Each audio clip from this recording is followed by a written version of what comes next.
ॐ भूर्भुवः स्वः तत्सवितुर्वरेण्यं भर्गो देवस्य धीमहि धियो यो नः प्रचोदयात्. ॐ शान्ति शान्ति शान्तिः. Namaste my dear friend. This is the 18th video on Sai Gita. The path of action. Do your duty but without concern for the results. Krishna said, Arjuna, you have work to do. Do it, but give up all your interest in the fruit of your work. Krishna did not say that there would be no fruit. The fruit will certainly be there. Every action has its consequence or fruit. But the fruit is not your concern. You should not aspire for it. Therefore, the essence of Krishna's teaching is that you must do your duty, but do it without keeping the outcome in mind. Embodiments of love. For every action, there is an outcome, and subsequently, this outcome gives rise to another action. This ongoing cycle of action and result and action manifests itself in a way similar to the cycle of the seed and the tree. The seed and tree also follow one after the other, with the seed giving rise to the tree and the tree giving rise to the seed. Without a seed you cannot have a tree, and without a tree you cannot have a seed. The same thing is true for an action and its result. These are natural cycles in the world. When this is so, with one always following the other, why should you take a special interest in the outcome? Your duty and responsibility is to perform the right action. Have no concern about the result. Krishna told Arjuna, in this battle you should be indifferent to what happens to your own people or what befalls you. Do your duty without letting your mind dwell on the outcome. The shield of devotion and the armor of wisdom. In battle, warriors wear shield and armor. This gives them some protection against the powerful weapons that are shot at them by their enemies. In the spiritual battle which you must fight, you must also wear a type of shield and armor. Here the shield is devotion and love for God, and the armor is wisdom. In an ordinary war relating to the world, the fighting may last only a few days, or it may drag on for a few months or even some years. But the spiritual battle goes on continuously, it never ends. It has been fought by mankind unceasingly. Right from ancient days, since time immemorial, there has been the fight between good and bad, between virtue and sin, between attachment and detachment. Humanity has been waging an endless war with its feelings of I-ness and my-ness, with its feelings of hatred and jealousy and other evil qualities that have taken shelter within it. Egoism and attachment in particular have extraordinary strength. They are really dreadful compared to them.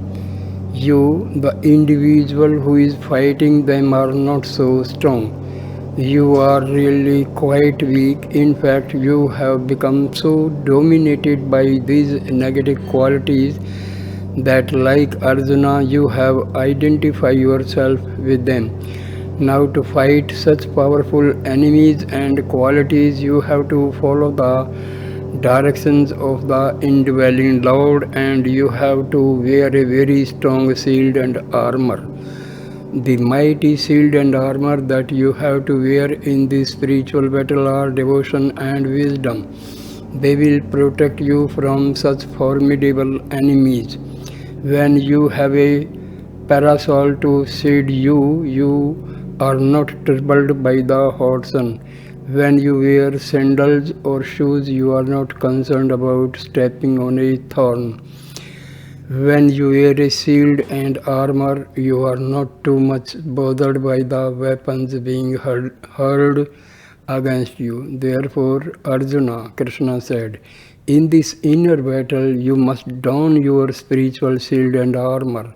When Krishna lifted Arjuna out of his despondency at the beginning of the Gita, he gave Arjuna the armor of wisdom. That was the first teaching that Krishna offered. Use wisdom to conquer your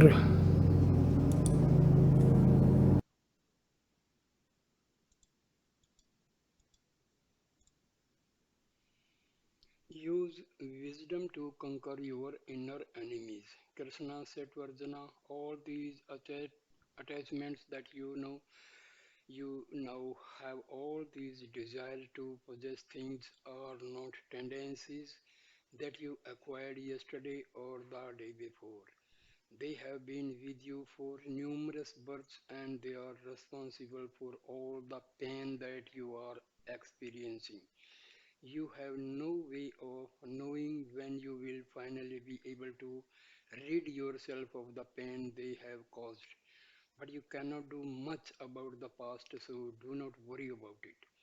Focus instead on the means for eliminating the pain that would come to you in the future. Were these attachments and desires to continue ruling over you in the battle that you are about to fight? You have provided yourself with worldly armor that will help protect your body from external enemies.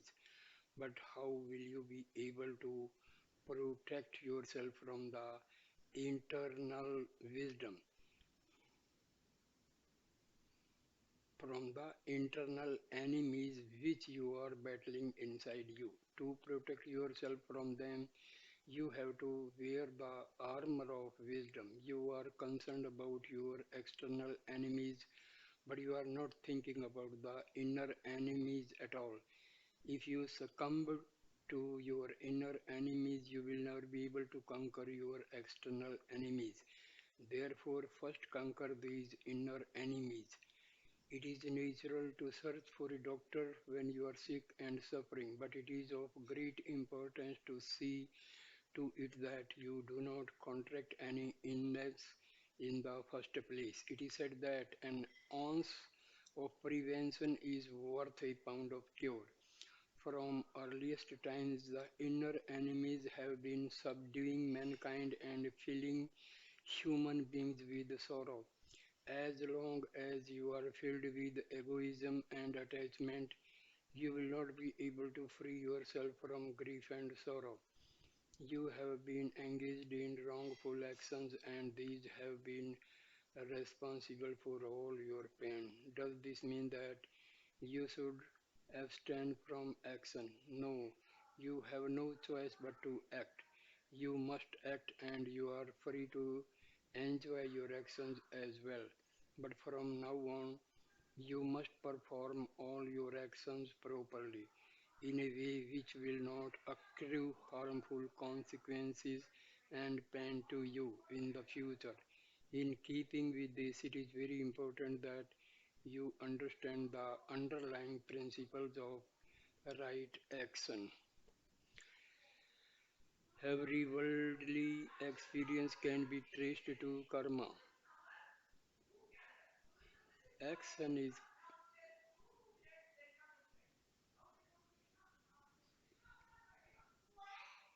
action is called karma.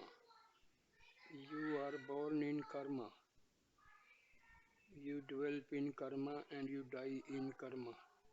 It is karma or the actions you perform which are responsible for all good or bad, sin or virtue, profit or loss, joy or sorrow. Truly, karma is responsible for your very birth itself. Karma is really the creator for mankind. It shapes your life. It follows then that you should not look upon action with carelessness. Your entire life is associated with action. Therefore, recognize the importance of right action and engage in that unwaveringly. Do not think that action is just a small thing. It may start as a small sapling, but it will grow into a very big tree. Before a seed can become a tree, it has to break out of the soil in which it was sown. Then, once it has become a big tree, it will offer you its fruit. Whether this fruit brings you joy or sorrow depends on the seed that you have sown. To get the very finest fruit, the seed of action which you have performed must be of the highest quality, and it must break out of the soil of egoism. Then this action can be transformed into yoga. Yoga is union with God. Egoism develops when you forget the indweller. What is the root cause of egoism? Why should you ever feel egoistic? Egoism arises because of the ignorance which is inherent in you. You have to think out for yourself what is the birthplace of this egoism. Where did it come from and where will it end? Consider these facts of the physical universe. Light travels at the rate of 770 million miles per hour. At this rate, light travels a trillion miles per year. We consider the sun to be very near. The distance between the earth and the sun is approximately 90 million miles. For us, the splendor of the light coming from the sun is exceptionally bright, but this is the light from only one sun. There are billions of suns and stars. The distance to the nearest of these is the almost 4 light years or something like 23 to 24 trillion miles. The stars look as though they are very close to one another, but the distance between any two stars is tens of trillions of miles. They look as though milk has been spread all over the sky. The stars that you can see with a high powered telescope number in the billions, and there are many, many more objects in the heavens which you cannot see. What is the size of the earth in the context of such a vast universe where there are billions upon billions of stars spread over distances of trillion upon trillions of miles? And what is the place of this little planet Earth in relation to the huge sun, which nevertheless is only a minor star among the countless stars that speckle the heavens?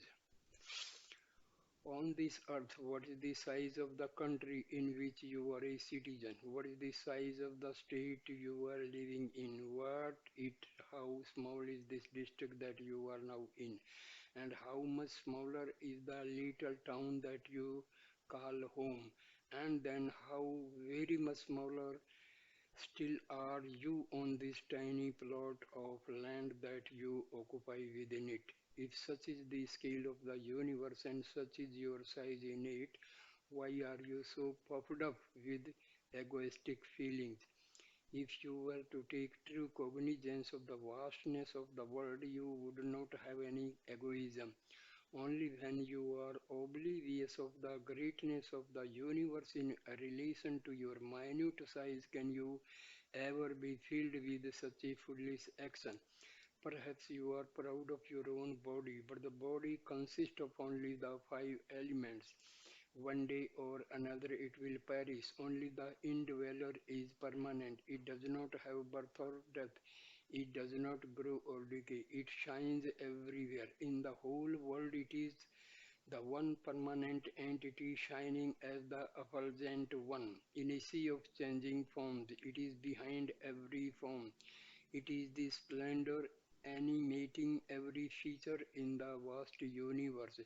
Even in utter darkness, it is there, for it is that which reveals the darkness to you. This all pervading splendor is the indweller, the eternal flame ever shining inside this inert body. Look to this indweller, turn towards it, and you will not be deluded by pride and egoism. The body is an inert thing made of the five elements. Take shelter in the indwelling Lord. Do not keep looking towards the body and feeling proud. The body is subject to so many diseases. It undergoes many changes. It is barely able to journey on this ocean of worldly existence and survive. The body is only an inert thing. It is nothing more than 7 buckets of water. The iron from 4 2 inch nails, the phosphorus from 1100 matchsticks, the carbon contained in 4 pencils and 2 pieces of soap. When you put all these things together with a few other assorted substances, it becomes a body. So the body just consists of this inert matter, but it is able to move and exhibit life because there is an indweller inside. Consider the wall clock that is hanging there. It has 3 hands, a second hand, a minute hand, and hour hand. As soon as you wind the clock, all 3 hands start moving at their own prescribed rate. How long will they keep moving thus? They keep moving as long as there is power in the spring to energize them. The moment that power is exhausted, that stop wherever they are. Your body may be compared to a clock, the breath may be compared to the spring, your actions may be compared to the second hand, your feelings may be compared to the minute hand, and your joy may be compared to the hour hand. It is the divine energy within which empowers and vitalizes all this. In the context of the examples of the clock, you can answer the question as to why you perform action at all. You see that the second hand, which represents your actions, move quite fast and soon covers one whole revolution of 60 seconds. At that point, the minute hand, which represents your feelings, will have advanced 1/60th of a revolution. It is only when the second hand has made 60 full revolutions of 60 seconds each and the minute hand has gone once around that the hour hand, which represents an experience of divine joy and bliss, will move one division. The hour hand moves so slowly that you cannot even detect its movement, although you can see the movement of the minute and second hands. There is an inner secret here. Once every hour, all 3 hands meet. When the action which is associated with the body and the nature, when the feeling which is associated with the inner man, and when the unending joy which is associated with the divinity all come together, then you have the meeting of nature, man, and God. From sacred action to the devotional feelings to bliss. Nature has been described as the field of action. It gives you the opportunity to sanctify your work and reach your goal. When you perform 60 good actions, one good feeling will emerge. Therefore, to get the one good feeling, you have to perform so many good actions. And it is only when you have 60 such good feelings that there will be one small moment of the hour hand which represents the ineffable experience of divine joy. Therefore, Krishna told Arjuna to perform good actions. When you do innumerable good actions, you are likely to get one or two deeply satisfying and lasting good feelings. And it is only when you develop innumerable such good feelings that you will be able to reach the bliss that is the eternal state of Atma.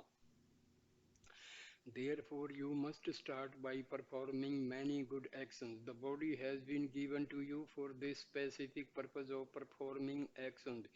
It is impossible to spend even a moment without being active. That's why the performance of sacred activities, which includes ceremonial and ritual worship, has been given so much importance in the Vedas, the holy scriptures of India. But sacred actions do not just refer to performing sacrifices, doing penance, and giving charity, each of which give rise to an anticipated result. There are many actions that you can undertake from which you would not expect any fruit at all. Such actions which are performed without any concern for the fruit can be termed karma yoga. When an action is performed without a desire and without any feeling of egoism, then it is karma yoga. That is the highest form of action, the most sacred of all, and it is one you should follow in every move you make in life. Remove your egoism, drive it away, remove your desire for the fruit. When you perform action with this attitude, it becomes work in the spirit of true sacrifice. It becomes penance and it becomes yoga. All three of these, sacrifice, penance, and yoga, convey the same idea. Every action you perform should be sanctified in this way. Even inhaling and exhaling are actions. They are also karma without performing karma.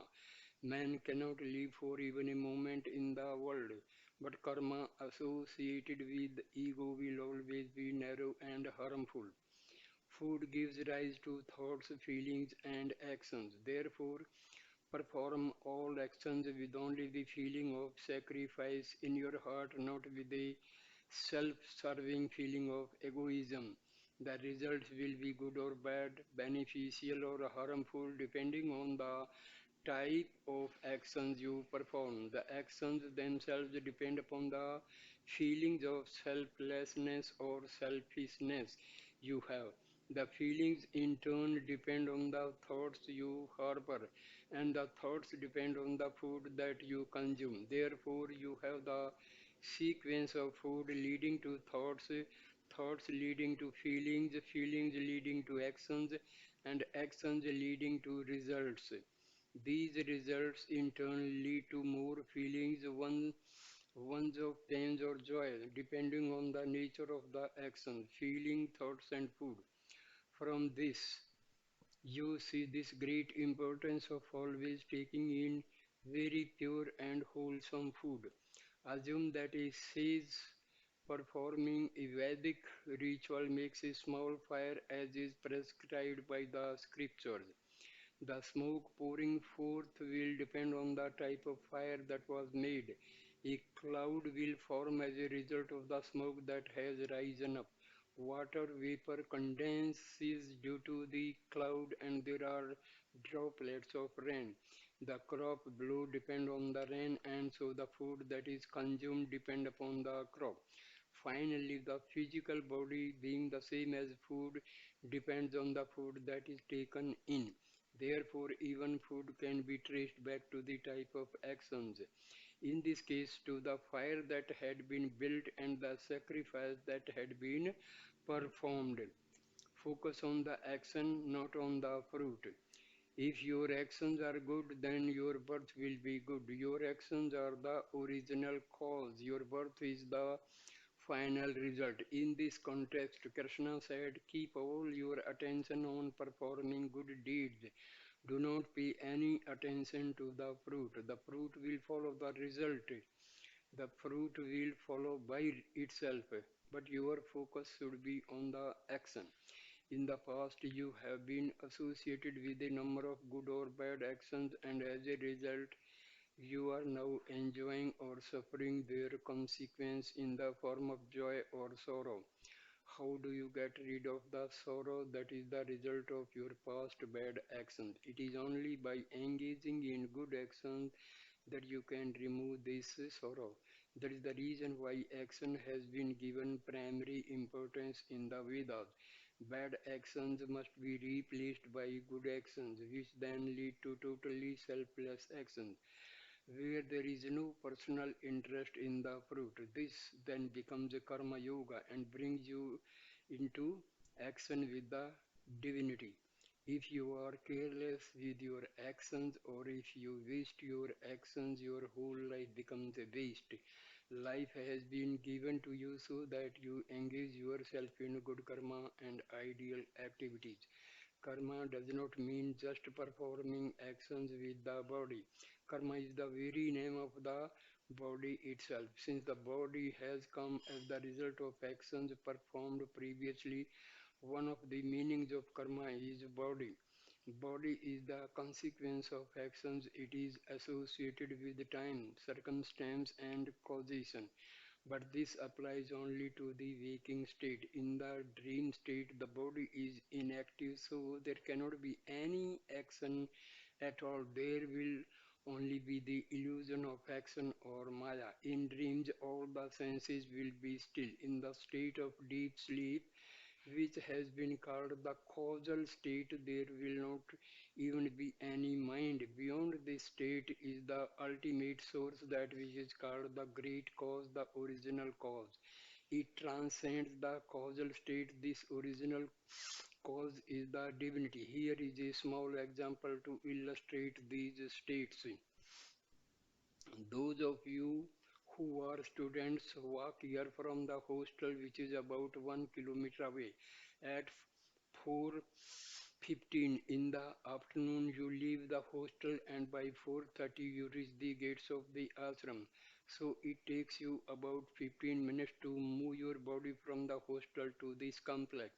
Your purpose for coming here is to hear Baba's lecture. In every action you undertake, there will be these same four factors: a time, an activity, a cause or purpose, and a result. The time, as you have seen, was 15 minutes. The activity was to walk from the hostel to the prayer hall. The reason was to listen to the lecture. The result is that you will be sanctifying your life thereby. In this way, the waking state can be used for one's spiritual advancement. Time, action, purpose, and result apply only to the body. Now consider further that after this discourse is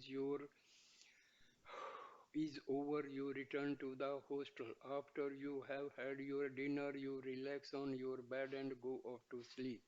You have a dream. In the dream, you find yourself wandering on a boulevard in Paris. When did you leave the hostel to travel to Paris, and how long it take you to get there? That question cannot be answered. There is no specific time involved here. How did you travel there? Was it by ship or by plane? That also cannot be answered. There is no specific activity involved in getting there. Why did you go to Paris? You do not know. There is no apparent reason for being there. What is that you have enjoyed there? What is the result of your going? Even that you cannot answer. There is no specific result accruing from your actions that can be discerned there. So, in the dream state, there is neither time, action, purpose, nor enjoyment of the results. None of these are there. Now, assume that soon after you fell asleep, someone came and woke you up. You got up and realized that you had been asleep for only 5 minutes. During the course of those 5 minutes, you had your dream and you went to Paris. How is that possible? It is not possible. It was only a mental experience. You have not performed this action either with your body or with your senses. That mental experience is associated with your subtle form, but it is the gross body which has these four factors of time, action, causation, and circumstance. You have seen that none of these occur in the subtle or mental experience associated with the dream state. Only because of the tricks of the mind have you been able to create a new world there. The mind created so many people on that busy boulevard in Paris, so much traffic, so many objects. The mind has this exceptional power. It has an extraordinary capacity to create anything or destroy anything, not only in dream but also in the waking state. For all your actions, it is the thoughts in your mind which are responsible. When you offer such a powerful mind to the Lord, then not only the mind but all your actions, everything you do, will have been offered to Him. When you use your mind to think of the Lord, all your actions become sacred. Turn desire towards the wisdom to gain the divine right. A great sage used to say, if you sing hymns of praise to the Lord and offer a light to Him, then the entire world will shine with the effulgence of that light. In your worship, you take a flaming lamp and offer the light to the Lord. Your mind, which is made up of many desires, can be likened to the oil. The wick can be likened to the sacred wisdom you have gathered. When you join these two together using your wisdom to turn your desire to God, then you get the effulgence of divine light blazing forth from their union. For this oil and wick there must be some holder. The body can be thought of as the container which holds this oil of desires and the wick of wisdom. The blissful joy that you feel is the effulgence of the light coming from this sacred lamp. If there is only a wick and you try to light it, it will not burn. Or if you want to light the oil itself, you will not be able to do it. But when the wick is associated with the oil, then it will be able to burn and you will have light. Another way of seeing this oil and the wick is to think of action or work which is associated with the mind and its desires as the oil.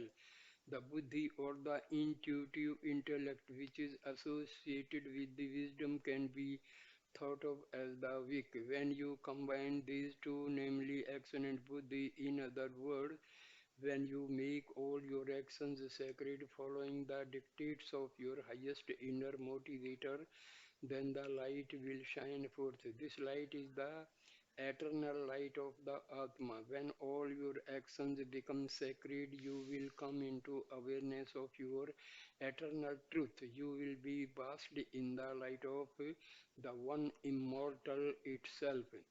Now, the flame in the lamp has a number of individual characteristics.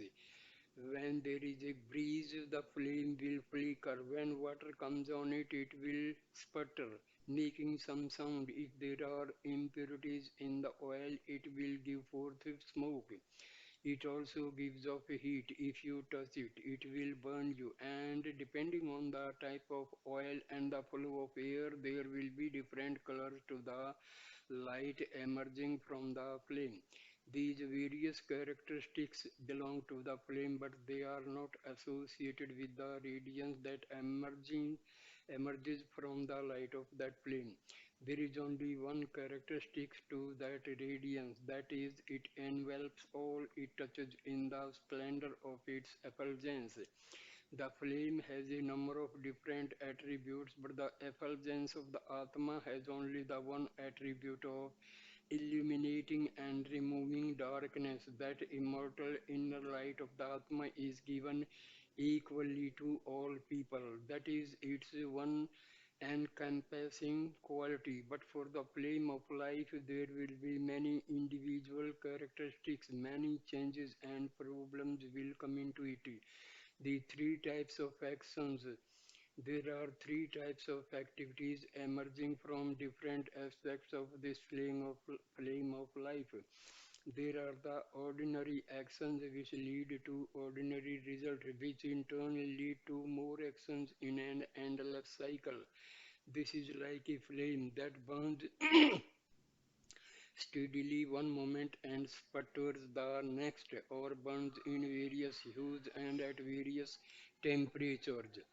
Then there are the good actions, those which always bring good results.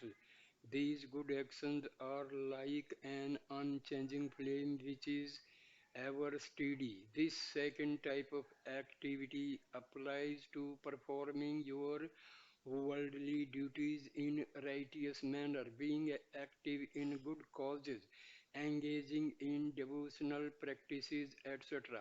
These are all good actions, but along with them, there will still be a clear interest in the results. The Vedas have declared that even the best and most beneficial actions performed with interest in the results can only take you as far as heaven. You should not be under the impression that heaven endows you with immortality. When the merits of the actions have been consumed, you have to come back down to earth. So, this second type of action also perpetuates the cycle of birth and death. Lastly, there are actions which are not related to the attributes of the flame. This third type of activity is associated with the pure radiance, the effulgence of the Atmic light. For such actions, interest in the fruit is not relevant at all. Such actions emerge out of your inner nature, your deepest truth, which is divine. You perform all your actions as an offering to the divinity, knowing that the one divinity is in everyone. Such sacred acts can be called yoga, for then you are engaged in karma yoga. This is purity in action where there is no attachment to the outcome. Realize that when you are interested in the fruits, they soon become exhausted and new actions have to be undertaken again and again in an endless cycle. Take, for example, a member of the Legislative Assembly who runs for election. If he achieves victory in the election, he can go to the assembly for 5 years. As the time passes, his term of office runs out, and at the end of 5 years, he has to return home. Similarly, all the merits which you have earned through your activities may be compared to this kind of a limited term which lasts for a number of years. At the end of the period, you have to come back into birth again. As long as your merits last, you enjoy heaven, but as soon as they get exhausted, you must again descend into birth. Therefore, while describing the doctrine of karma to Arjuna, Krishna said, instead of aspiring for the temporary result of an action which keeps you bound to the cycle of birth and death, aspire to realize the supreme divinity which is your own true self. When you know that the one divinity is the immortal self of all and act from that knowledge, then your actions are aligned with the divine will and they will be sacred. Then you will never have to come back into birth again. But if instead your actions are motivated by the result, which in turn leads you into to life after life, and you are perpetually coming and going, then how will you ever be able to reach your permanent goal? There is a small story to illustrate this. Aspire for the supreme and never come back.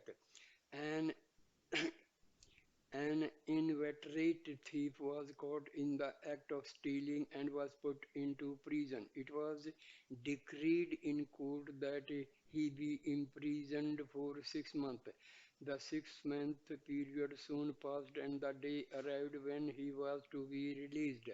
The jailer came and told the thief, well, by tomorrow evening your term will be completed and you will have served your punishment. You can make your preparations to go.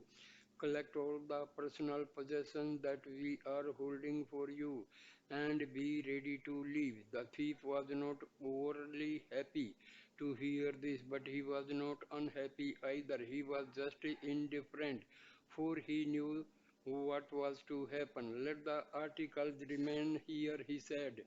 The jailer asked him, why don't you want to take these things with you? The thief replied, there is no point in taking them with me. In a day or two I will be back. Soon enough you will see me again in the same jail. Since it will be just a few days, why should I bother with them?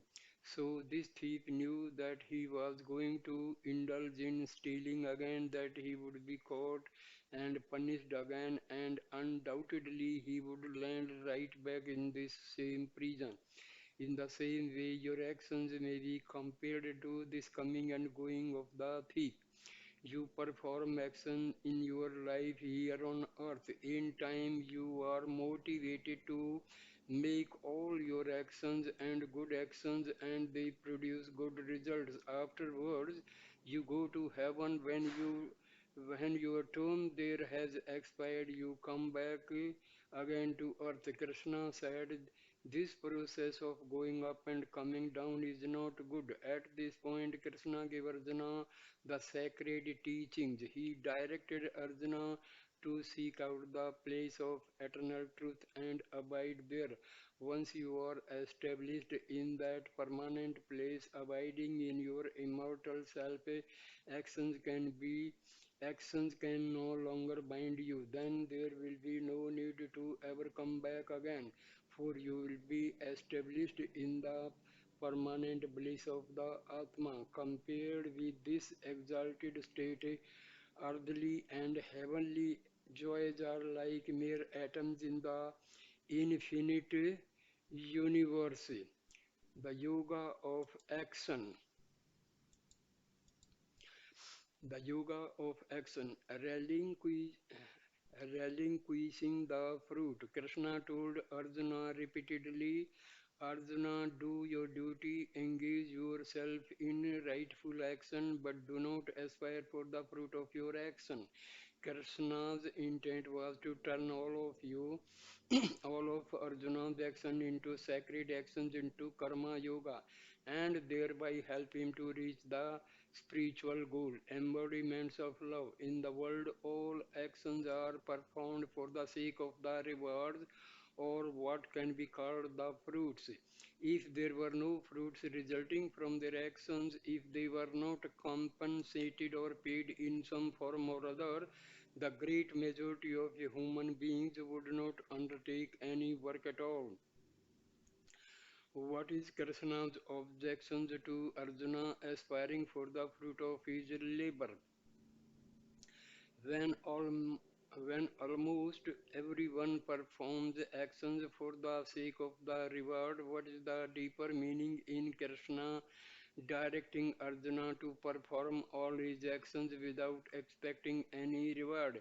Krishna's sole interest was to see to it that all of Arjuna's actions be transformed into yoga. In other words, that Arjuna's will be aligned with the divine will. This would happen when Arjuna surrenders himself fully to the divinity, offered all his action to the divine, and gave up all his attachments to the result. Then his karma became karma yoga. Transform all your actions into sacred actions and be free. As long as you act with the body consciousness, that is, as long as you identify yourself as the doer of an action, then that action cannot be karma yoga. Any action performed with the feeling of ego, the sense that I did it, or with the sense of attachment that it is my act, can only bring sorrow to you in the end. Such actions will always result in further bondage. However, when you transform your actions into yoga, then you become free from bondage. How does action or karma become yoga? All actions performed as offering to the divinity without any sense of individual doership and without seeking any personal results will be transformed into yoga. Numerous troubles arise when one acts with a feeling of egoism. Inwardly, you might feel this action was performed by me, so I should derive the benefits from this action. I worked so I deserve to get paid. I am certainly entitled to the rewards accruing from these actions that I have performed. Such feelings serve only to further strengthen the sense of ego, the sense of I and mine. As the sense of I and mine goes on increasing, the Atma goes further and further into obscurity, and the joy emerging from the Atma goes on decreasing. To destroy egoism completely, Krishna asked Arjuna to transform all his actions into yoga. What is the method of transforming your action into yoga? You must become impersonal. You must not identify yourself with the actions or the results that accrue from them, but instead concentrate fully on the action itself, remaining indifferent to the results. In other words, you act because it is your nature to do so, offering all your efforts to the indwelling divinity and remaining totally unconcerned and disinterested in the fruit. With such a feeling of detachment, whatever task you become engaged in will become sacred. There is the example of King Janaka, who showed by his life that if you perform actions without any desire for the fruit and without any personal interest in the act, then your accomplishments can indeed become very great. While ruling a kingdom and bearing all the responsibilities associated with it, King Janaka performed all his acts with the attitude that he was only the witness.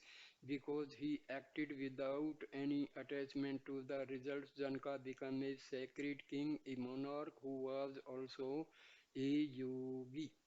So, dear friends, I end the video here. Thank you for watching and listening this video with patience. Please like, comment, and share the video and subscribe the channel. Thank you, my dear friends. Namaskar.